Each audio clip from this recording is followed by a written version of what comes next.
आज हम जन्म कुंडली के 5th हाउस यानी पंचम भाव पे चर्चा करेंगे। पंचम भाव कोई आम भाव नहीं है, ये हमारे पूर्व जन्म के कर्मों का भाव है, पुण्य कर्मों का भाव है, ये विद्या का भाव है, ये बच्चों का भाव है, ये प्रेम का भाव है, ये लव का भाव है, ये रोमांस का भी भाव है, ये नवम से नवम भी है यानी महाज्ञान का भाव है। ये भाव बहुत कुछ बताता है। वैसे हमने अपने बहुत से वीडियोस में बताया है कि जो ओवरऑल प्रेडिक्शन है वो कई फैक्टर्स पे डिपेंड करती है। किस भाव में कौन सा ग्रह है और वो कितने ग्रह हैं, कैसी दृष्टियां पड़ रही हैं, कौन सी दशा चल रही है, ग्रह उच्च हैं या नीच हैं, किस राशि में हैं, कितने डिग्री के हैं, कौन सा लगन है, तो बहुत सारे फैक्टर्स हैं। लेकिन हम यहाँ जो स्टडी कर रहे हैं वो जब डिफरेंट भावों के स्वामी पंचम भाव में बैठते हैं या उससे संबंध बनाते हैं तो कैसा रिजल्ट देते हैं। तो स्टार्ट करते हैं पहले भाव से। जब पहले भाव का स्वामी पंचम भाव में बैठता है तो ये बहुत अच्छी पोजीशन है। आप काफ़ी इंटेलिजेंट होंगे, अच्छी विद्या ग्रहण करेंगे, एक बैलेंस पर्सनैलिटी होंगे, समझदार होंगे, सिचुएशन को समझ के बहुत से हालातों को समझते हुए आप उस हिसाब से रिएक्ट करेंगे। तो ओवरऑल ये अच्छी पोजीशन है। अगर दूसरे भाव का स्वामी पंचम भाव में है, दूसरा भाव एक्यूमुलेशन का भाव है, तो ये पैसे के लिए भी अच्छी पोजीशन है, अच्छा योग है। और अगर ग्रह अच्छी राशि में है, पंचम भाव अच्छी स्थिति में है, तो आप अच्छा पैसा अर्न करेंगे, फैमिली से भी अच्छा प्यार रखेंगे, पैसा करने वाले इंसान हो सकते हैं, तो पैसे से जुड़ाव महसूस करेंगे।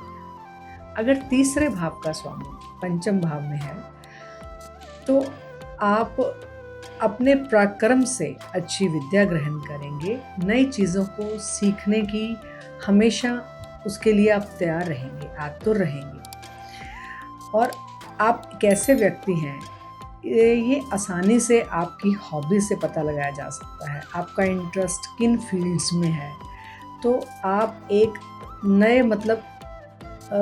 एक स्टूडेंट के तौर पे अच्छा कार्य करेंगे, हमेशा सीखते रहेंगे।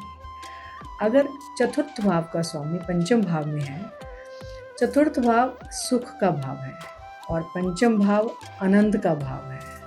सुख भी है और आनंद भी, आनंद ही आनंद है, क्या कमी है। अगर पंचम भाव का स्वामी पंचम भाव में है तो ये भी काफ़ी अच्छी स्थिति है। आप इंटेलिजेंट होंगे, अच्छी विद्या ग्रहण करेंगे, बच्चों से भी लगाव रखेंगे, बच्चों का सुख भी आपको मिलेगा। अगर 6th भाव का स्वामी, छठे भाव का स्वामी पंचम भाव में है तो ये बहुत अच्छी स्थिति नहीं है। आप हमेशा स्ट्रेस में, टेंशन में रहेंगे। इसका रीज़न ये है कि आप किसी को आगे निकलते नहीं देख सकते, हमेशा जेलसी का भाव रखेंगे। जो भी कोई व्यक्ति नॉलेज में, धन में या किसी भी वजह से आपको आगे निकलता दिखेगा तो आप उससे जेलसी का भाव रखेंगे, शत्रुता का भाव रखेंगे, तो ये बहुत अच्छी स्थिति नहीं है। आप एक सेवक की तरह कार्य करें तो सब अच्छा होगा। अगर सप्तम भाव का स्वामी पंचम भाव में है तो सप्तम भाव मैरिज का भी भाव है, पार्टनर का भाव है, तो कहीं ना कहीं ये प्रेम विवाह को भी दर्शाता है। पंचम भाव प्रेम का भाव है। अगर अष्टम भाव का स्वामी पंचम भाव में है, अष्टम भाव प्रॉब्लम्स का, तकलीफ़ों का भाव है। आप उसे अपनी अच्छी बुद्धि से, अपनी सोच से इन तकलीफ़ों से पार पा सकते हैं। आप ज्योतिषी भी हो सकते हैं। और अगर आप इसे दुनिया की भलाई में लगाएंगे, अच्छे कार्यों में लगाएंगे, तो आप अपनी प्रॉब्लम्स को ओवरकम कर सकते हैं, सुख का अनुभव, आनंद का अनुभव कर सकते हैं। लेकिन अगर आप नेगेटिवली यूज़ करते हैं तो आपकी तकलीफ़ें बढ़ सकती हैं। अगर नवम भाव का स्वामी पंचम भाव में है, पंचम भाव नवम भाव से नवम भी है, तो ये ज्ञान का भाव है, नवम गुरु का भाव है। ये धन योग को भी दर्शाता है, लक्ष्मी नारायण योग का भी निर्माण करता है। अगर ग्रह अच्छी स्थिति में है तो आपने देखा होगा कि बहुत से ऐसे लोग हैं जिनको मेहनत से ज़्यादा मिलता है। ये उस तरह का योग है। आप मेहनत तो करेंगे लेकिन मेहनत से ज़्यादा उसका फल पाएंगे। वे बहुत अच्छी सिचुएशन है।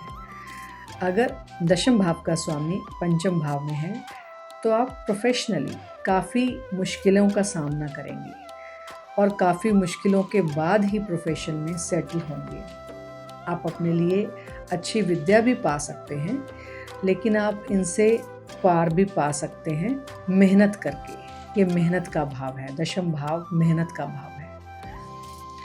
अगर 11वें भाव का स्वामी पंचम भाव में है तो ये भी बहुत अच्छी सिचुएशन नहीं है, लेकिन इसका रीज़न ये है मेन तो कि आप अपने बच्चों से प्रेम नहीं मोह रखेंगे, जिसकी वजह से आपको लेटेस्ट स्टेज में परेशानी होगी। आप अपनी इच्छाओं की पूर्ति तो करेंगे लेकिन उसमें उलझ के रह जाएंगे, तो ये बहुत अच्छी पोजीशन नहीं है।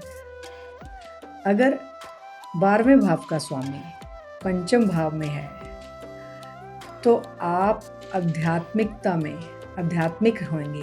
आप अकेले रह के भी सब कुछ पा सकेंगे। आप देना सीखेंगे, पाना नहीं सीखेंगे, आप देना सीखेंगे, जिससे आप आध्यात्मिकता से जुड़ेंगे और लाइफ में अपना जो मेन मकसद है उसे पा सकते हैं, मेहनत से पा सकते हैं। राहु और केतु जो हैं वो अगर पंचम भाव में हैं तो बच्चों के लिए तो कुछ हद तक अच्छे हैं, लेकिन विद्या में आपको बहुत प्रॉब्लम्स का सामना करना पड़ेगा। अगर मंगल पंचम भाव में है तो ये बहुत अच्छी सिचुएशन नहीं है। और इसी तरह अगर शनि पंचम भाव में है तो ये आपको बहुत मेहनत करवाएगा। आप मेहनत से ही सब कुछ पा सकते हैं। तो ये था आज का हमारा वीडियो पंचम भाव में। तो पंचम भाव हमारा सिर्फ इस जन्म के कर्मों को नहीं, पिछले जन्म के कर्मों से हमें जो फल मिलते हैं, फलों की प्राप्ति होती है, उसको दर्शाता है। तो आज हमने जाना जब डिफरेंट भावों के स्वामी पंचम भाव में होते हैं तो ओवरऑल हमें कैसा रिजल्ट देते हैं।